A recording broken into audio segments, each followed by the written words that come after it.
Sim, concurseiro, você é sempre bem-vindo ao canal Ciência Exata. Hoje trago a resolução de questões exclusivas para o concurso da PM de São Paulo para o cargo de sargento.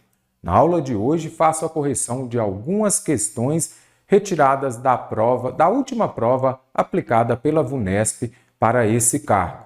A correção de toda a prova já está disponível lá no nosso curso exclusivo para este cargo da PM de São Paulo, lá no nosso site cienciaexata.com. Acesse agora e venha fazer parte da nossa turma. E vamos à aula de agora. Então aqui, para as primeiras questões, nós temos uma tirinha. Você pode usar a metodologia de ler a questão e voltar ao texto ou à tirinha ou à charge para respondê-la. Assim você vai otimizar o seu tempo. As informações apresentadas nos quadrinhos permitem concluir corretamente que... Pode parar o vídeo e fazer a leitura da tirinha. Como é tirinha ou textos menores, você pode fazer a leitura antes de resolver a questão. Para os que não conhecem, este é o Horácio, um simpático dinossaurinho pré-histórico. Chuif, chuif, o que o Horácio está fazendo? Ele está chorando e olhando para trás. Mas Horácio está muito triste. Depois de ser criado desde filhote numa aldeia dos homens, foi acusado de comer demais e convidado, está entre aspas, ele foi convidado. Está entre aspas porque, nesse sentido aqui, está falando que mandou embora. Então, foi convidado, foi mandado embora a viver por conta própria na floresta. Então, vamos ver, a opção por viver por conta própria. Aqui já vem a opção por viver por conta própria, nada, ele foi convidado, ele foi mandado, então não teve opção por viver, opção por viver por conta própria, amenizou a tristeza dele, nada disso, ele foi triste, ele estava chorando. A simpatia de Horácio mostrou que acusações falsas não o abalaram, o que se comprova com as expressões chuif, chuif, ele está chorando. Eu já disse que Horácio está triste aqui. Observe que ele está triste. Então, como que ele não ficou abalado? Ele está triste e abalado. A tristeza dele, ratificada, reforçada com as expressões chuif, chuif, decorreu da sua saída da aldeia dos homens. Vai gabaritar a questão. Olha aqui, ele está chorando, olhando para trás e ele está triste. A simpatia de Horácio, reforçada pelas expressões chuif, chuif, ele aqui, essas expressões demonstram tristeza. Criou mal-estar entre os homens da aldeia, pode até ter criado. Algum não queria que ele fosse, mas em momento nenhum isso é citado aqui na tirinha. O enunciado que atende à norma padrão de concordância nominal. Se tem concordância nominal, você já vem aqui e faz aquele esquema. Eu tenho o quê? O substantivo. Quem vai imperar o substantivo? Aí vem o que aqui? O adjetivo, o que também? O numeral. Que mais? O artigo e o pronome. Os pronomes vão concordar com o substantivo. Então, vamos fazer setinha para todos os lados aqui. Então, concordância nominal é a concordância entre os nomes. Então, neste caso aqui, o que vai imperar? O substantivo. O que a regra fala? Que é a concordância em gênero. Quando fala gênero, é masculino e feminino. E também em número singular e plural. Você vai se lembrar disso. VUNESP, basicamente isso daqui. Ela não cobra, por exemplo, lá a expressão em anexo, anexo. Às vezes ela cobra meia, menos, mas aí é mais fácil também. Será que Horácio está triste porque acha que a floresta pode ser meia perigosa? Caro concursando, meia só aquilo que você calça e também quando significar metade. Se não for, é sempre meio. Por que que é? Porque meio é um advérbio e o advérbio ele é invariável. Será que a acusação e o convite que foram feitas? Então, a concordância nominal. Primeira coisa, você vai observar quando você tiver um adjetivo ou um predicativo do sujeito ou do objeto, ele vai concordar com o sujeito. Então, vamos ver aqui, ó. a acusação. O que foi feito? A acusação e o convite. Então, acusação é um nome no feminino, convite é um nome no masculino. Então, já sei, quando você tiver um substantivo feminino e outro masculino e um adjetivo se referir aos dois, ele precisa ir para o plural. Então, que foram feitos. Pode concordar com o mais próximo ou então ir para o plural concordando com os dois. Mas aqui, se for no masculino e no feminino, ele tem de ir para o plural. Será que a acusação e o convite que foram feitos a Horácio foram justos com ele? Porque são dois, masculino e feminino, vai para o masculino no plural. Será que a aldeia era um lugar com menas? Não existe. Pronto, não vou falar mais. Menas não existe. Será que a tristeza e a solidão imensas? Observe aqui. Tristeza e solidão. Então, substantivo. Não é isso? Solidão, substantivo. Imensas, adjetivo, que está se referindo a quê? Aos dois. Só que aqui ele está no feminino, por quê? Os dois são femininos. Feminino. Então, tristeza feminino, solidão feminino, ele não tem que ir para o masculino, como aqui na alternativa B. Então, a alternativa D está correta, porque aqui esse adjetivo imensas está se referindo aos dois substantivos anteriores. Podem acabar com a simpatia de Horácio. Corretíssima alternativa D. Em conformidade com a norma padrão, a sequência para o texto está adequadamente pontuada. VUNESP. Pontuação, lembre-se de que você não pode separar o sujeito do predicado ou o sujeito do verbo e nem o verbo do complemento por vírgula. Então vamos ver. A solidão do personagem comove em histórias em quadrinhos, como a publicada no final de 1968, quando se desilude ao tentar conversar com algo que considerava ser um possível amigo dentro de uma caverna. Então, qual vai ser a sequência? Aqui toda é a mesma frase, só foi alterada a pontuação. Em outra, o tom é, aqui já ficou mais complexo. Por quê? Não é complexo, você já vai descartar, né? O tom é mais otimista. Então, o tom, sujeito, não é isso? O é um verbo de ligação. E aqui você já vai identificar que esse verbo é mais otimista vai ser o quê? O predicado. Predicado com verbo de ligação, predicado nominal. Então, você não pode separar o sujeito do predicado por vírgula. Então, já descarto aqui. Depois nós vamos ver qual é a certa. Mais otimista. Depois de lamuriar pela suposta falta de atrativos, aqui não precisamos ter ponto e vírgula, ainda mais duas vezes. Então, aqui nós podemos colocar o quê? 2 pontos, como a gente observa. Em outro tom é mais otimista, 2 pontos. Porque esses 2 pontos vão explicar aqui por que o tom é mais otimista. De atrativos, ponto e vírgula também, nada disso, aqui só virá uma vírgula. Nota como seu aspecto ajuda na camuflagem. Pode ter travessão ou vírgula aqui também? Não, porque ele ajuda em quê? Verbo e complemento. Não pode ter vírgula, travessão entre eles. Em outra, o tom é, olha aqui, novamente, sujeito, e aqui eu tenho o verbo. Não posso separar por vírgula o sujeito do verbo. Em outra, aqui você já pode observar um adjunto adverbial, ou então você já vai observar também que pode também ser empregada a vírgula por haver uma supressão de um termo, é a elipse. Então, em outra, o tom é mais otimista. Depois de lamuriar pela suposta falta de atrativos, nota como seu aspecto ajuda. Também não. Ele nota o quê? Como seu aspecto. Então, não pode ter essa vírgula. Nota como seu aspecto, também nada disso. O que ajuda na camuflagem? Verbo, sujeito. O aspecto ajuda na camuflagem. Não posso separar por vírgula o sujeito do verbo. Então, a correta, por quê? Em outra, adjunto adverbial. Em outra caverna, adjunto adverbial de lugar. O tom é mais otimista. 2 pontos. Por que ele é mais otimista? E depois vem para explicar. Depois de lamuriar pela suposta falta de atrativos, nota como o aspecto ajuda na camuflagem.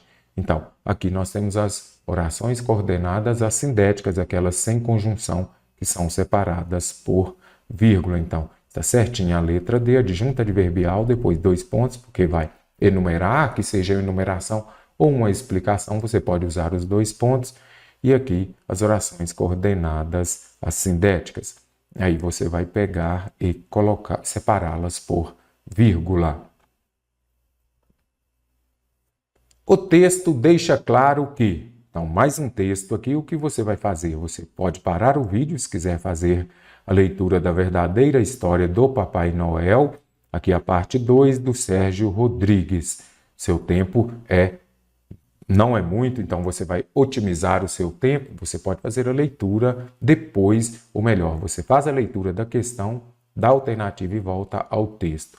O texto deixa claro que a origem da figura de Papai Noel decorre da fusão cultural de lendas pagãs e cristãs. Temos que voltar ao texto. Qual que é a verdadeira história do Papai Noel? Aquele que conhecemos hoje, gordo e bonachão, barba branca, vestes vermelhas, é produto de um imemorial sincretismo, uma comparação de lendas pagãs e cristãs, a tal ponto que é impossível identificar uma fonte única para o mito.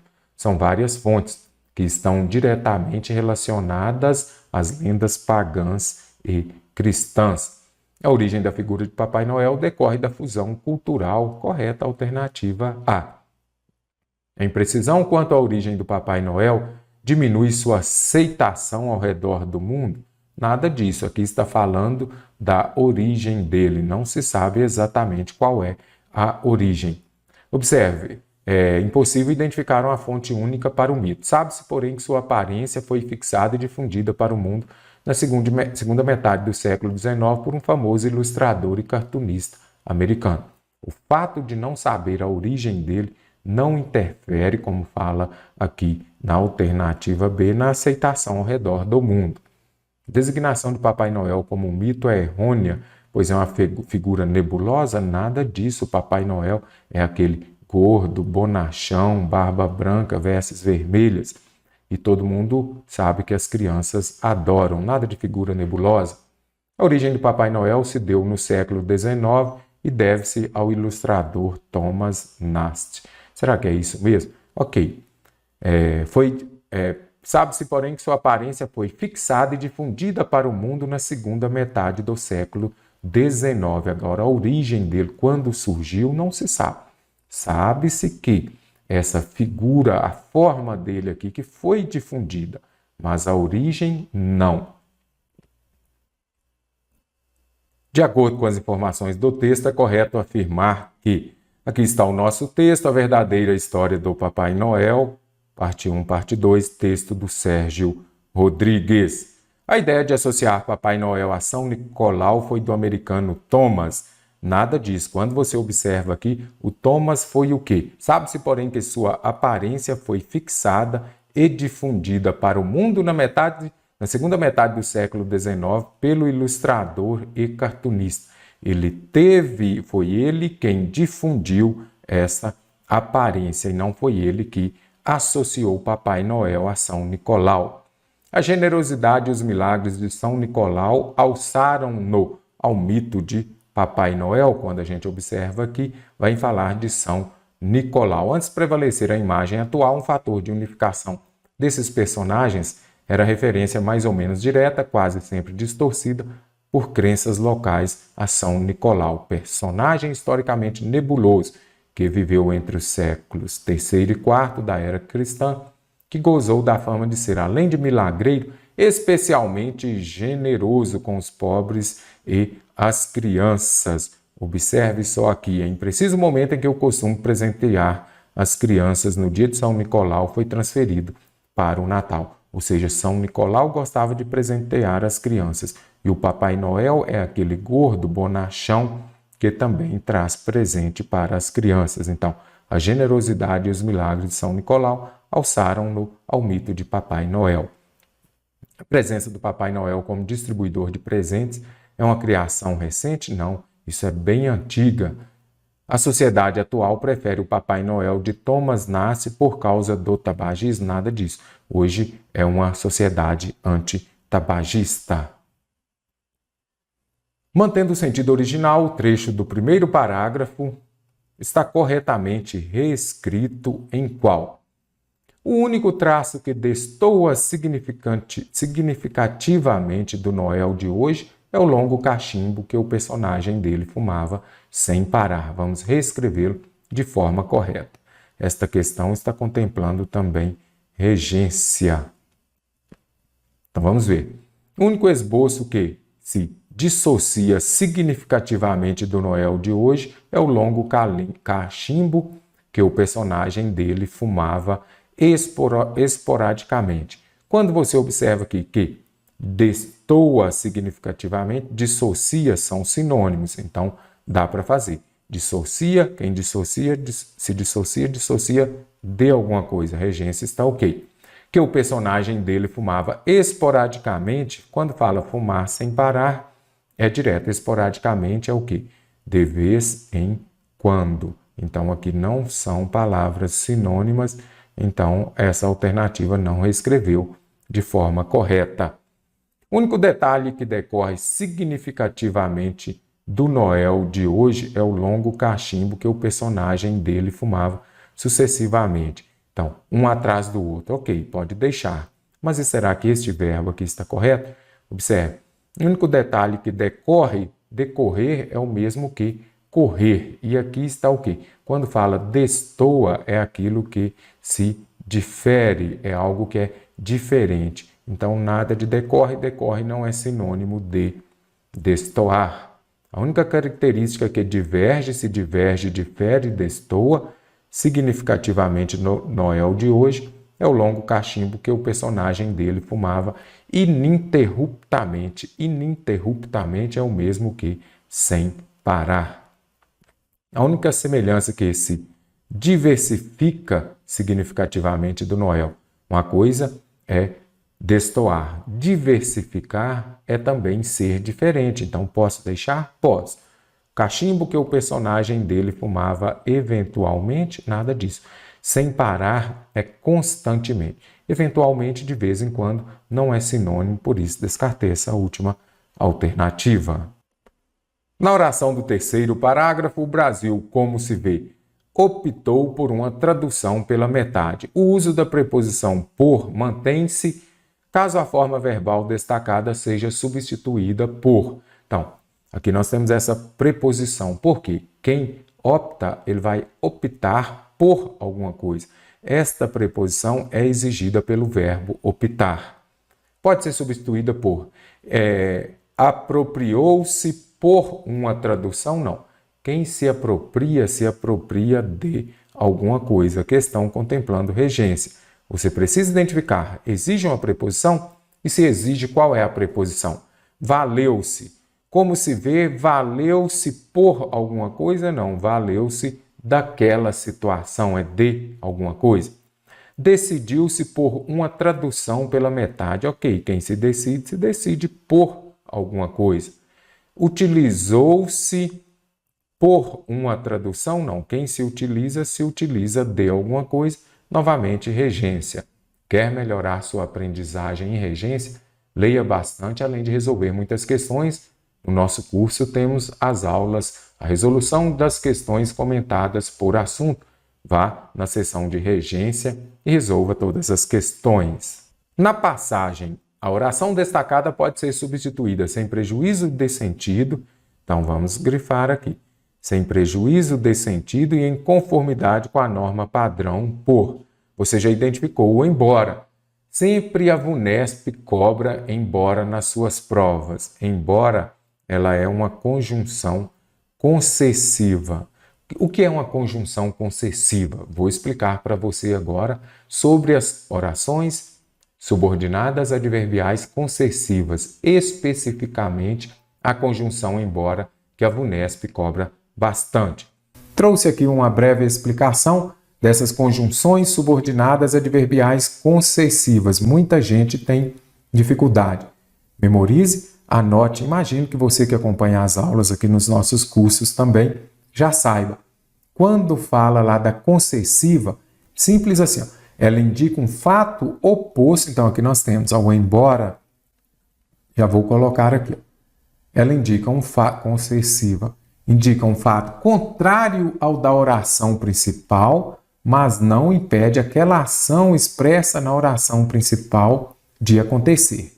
Ok. Então, oração principal, aquela que não vem acompanhada por conjunção, que não tem a conjunção. E, neste caso aqui, você já consegue identificar o quê? A oração principal, você consegue entender. Aqui acima eu falei o quê? Que essas orações subordinadas adverbiais, que sejam as adverbiais, as adjetivas, as substantivas, o próprio nome já diz, elas são subordinadas à principal. O que quer dizer isso? Que elas são dependentes da oração principal, sintaticamente, dependentes. Sintaticamente, quer dizer isso? Que elas dependem da oração principal para ter sentido. Se eu chegar aqui e falar assim, ele foi à festa. Ok. Se eu chegar e falar, embora estivesse doente. Você entendeu? Não. Então, isso daqui, por isso que ela é subordinada. Por quê? Porque ela depende sintaticamente da oração principal para ter sentido. Então, subordinada, já entendi.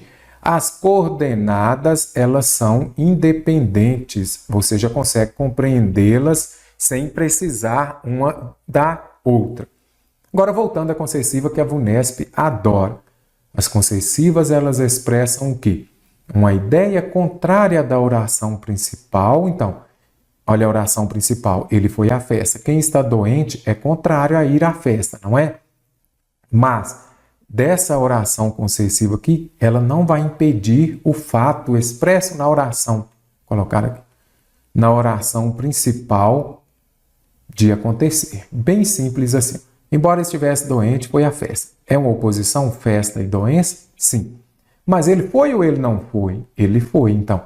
É um fato contrário ao da oração principal, mas não impede aquela ação da oração principal de acontecer. Tanto é que ele foi. Conseguiu a aprovação, embora não tivesse tempo de estudar muito. Oração principal, a outra ali você já viu, embora, poderia ser mesmo. Aí, olha aqui, conseguiu a aprovação, embora não tivesse tempo de estudar. Primeiro ponto, oração principal. Ele conseguiu. Então, aquela ação da oração principal aconteceu. Quem não tem tempo para estudar, você que é concurseiro, você sabe, é mais difícil de conseguir a aprovação. Então, é um fato contrário ao da oração principal, mas não impede de acontecer. Por quê? Mesmo ele não tendo tempo, ele conseguiu a aprovação.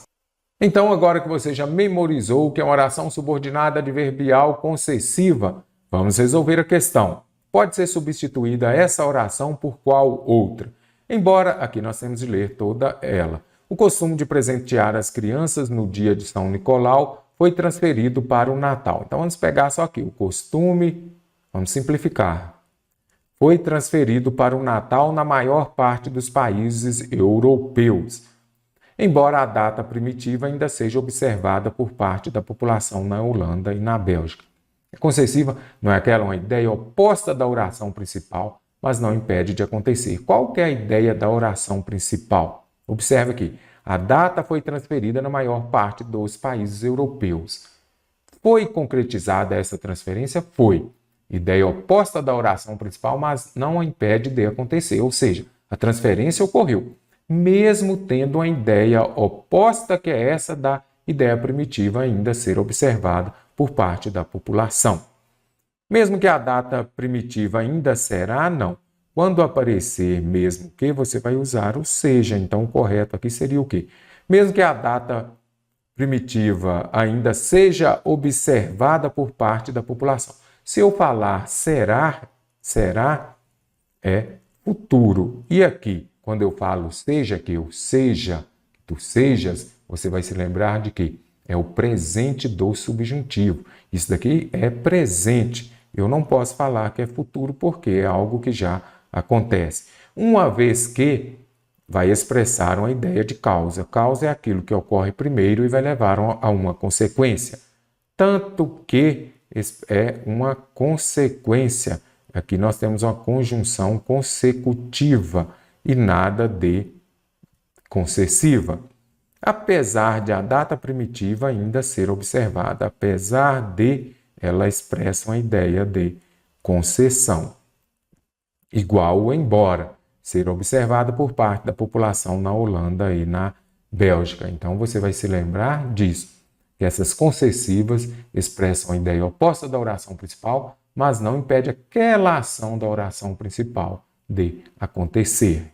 Nós temos um pequeno texto falando sobre a felicidade, texto da Leila Ferreira, Viver Não Dói. Você pode fazer a leitura dele ou ir à questão e voltar. De acordo com a leitura do texto, é correto afirmar que, desde cedo, os adultos alertam as crianças para as ilusões relacionadas à felicidade, desde que nos entendemos por gente desde cedo e até o final de nossas vidas aprendemos a sonhar e desejar a felicidade. Nada do que fala na alternativa A não ocorre esse alerta por parte dos adultos. A felicidade absoluta pode existir desde que tenhamos condições financeiras para alcançá-lo. Será que pode existir mesmo a felicidade absoluta? Mas ao contrário do que nos ensinaram os contos de fadas e muitos filmes, a felicidade não é um estado mágico e duradouro. Na vida real, o que existe é uma felicidade distribuída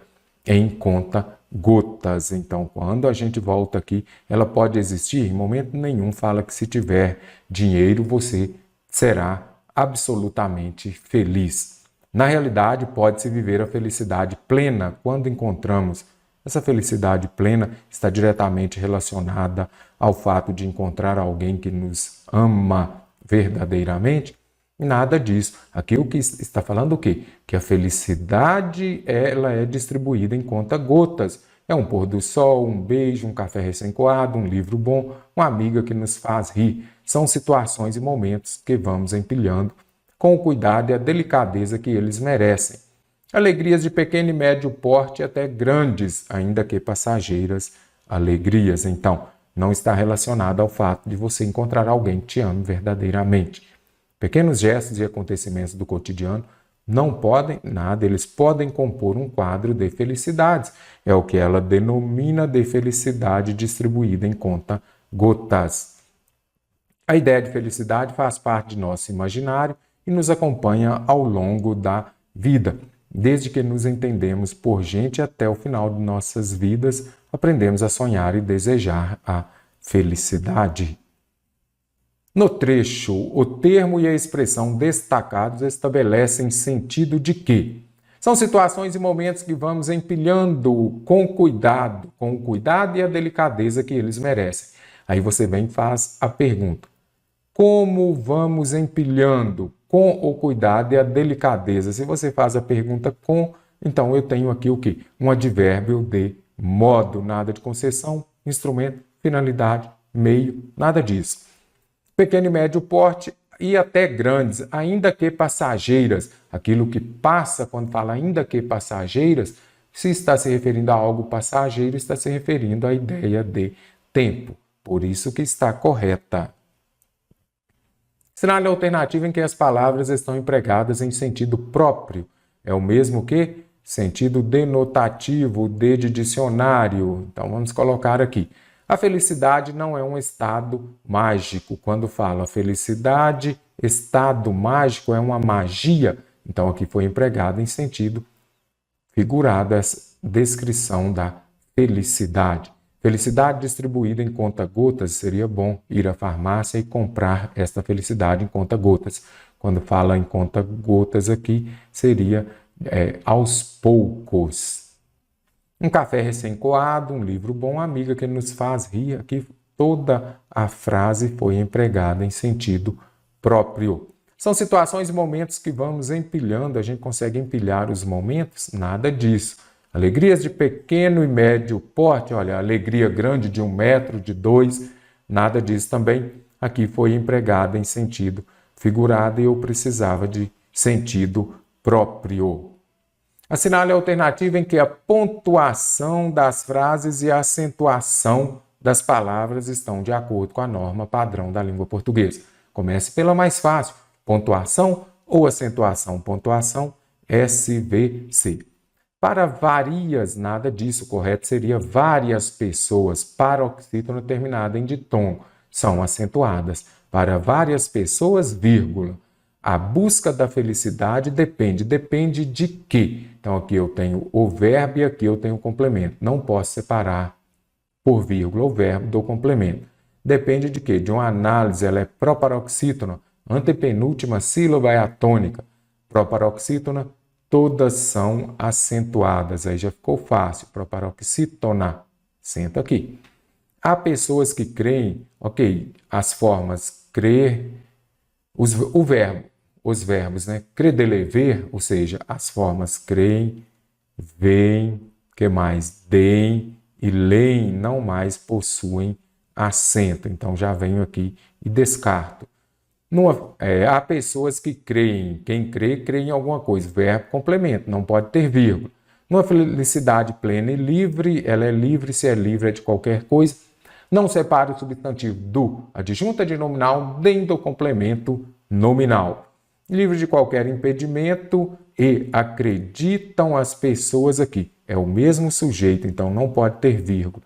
E acreditam sermos nós que contribuímos para isso. Então, nós contribuímos também tem acento. Então, aqui a alternativa B também errada.